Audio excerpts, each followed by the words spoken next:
एक बार की बात है, एक राजा जंगल में सैर करने गए। वहां उन्हें एक छोटा, प्यारा और आकर्षक हाथी दिखाई दिया। राजा को वह हाथी बहुत अच्छा लगा और उन्होंने कहा, मुझे यह हाथी चाहिए।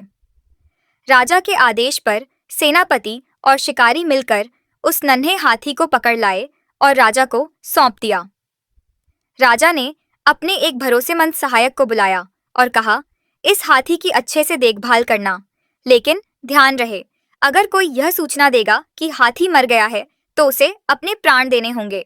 सहायक यह सुनकर डर गया, लेकिन सिर हिलाकर उसने जिम्मेदारी स्वीकार कर ली। इसके बाद वह सहायक बड़े प्रेम और ध्यान से हाथी की सेवा करने लगा।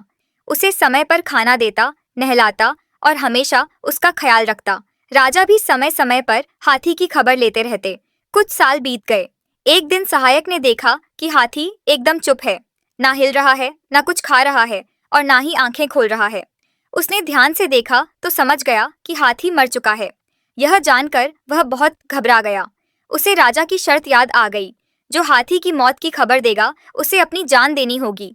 अब वह परेशान हो गया। उसे कुछ समझ नहीं आ रहा था कि क्या करे। वह भारी मन से अपने घर की ओर चल पड़ा। रास्ते में एक व्यक्ति ने उसे उदास देखकर पूछा, क्या हुआ? सहायक ने पूरी बात बता दी। उस व्यक्ति ने थोड़ी देर सोचा और फिर उसके कान में कुछ कहा। अगले दिन राजा ने सहायक को बुलाया और पूछा, बोलो, हमारा हाथी कैसा है? सहायक ने धीरे से कहा, राजा जी, अब तो वह हाथी ना हिलता है, ना चलता है, ना खाता है और आंखें भी नहीं खोलता। सभी दरबारी हैरान हो गए। यह क्या बात हुई?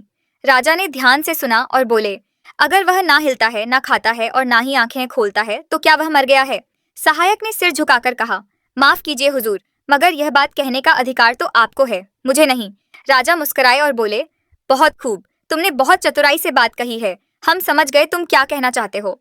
राजा ने उसकी बुद्धिमानी से खुश होकर उसे इनाम देने का आदेश दिया। बुद्धिमानी से कठिन परिस्थिति का हल निकाला जा सकता है।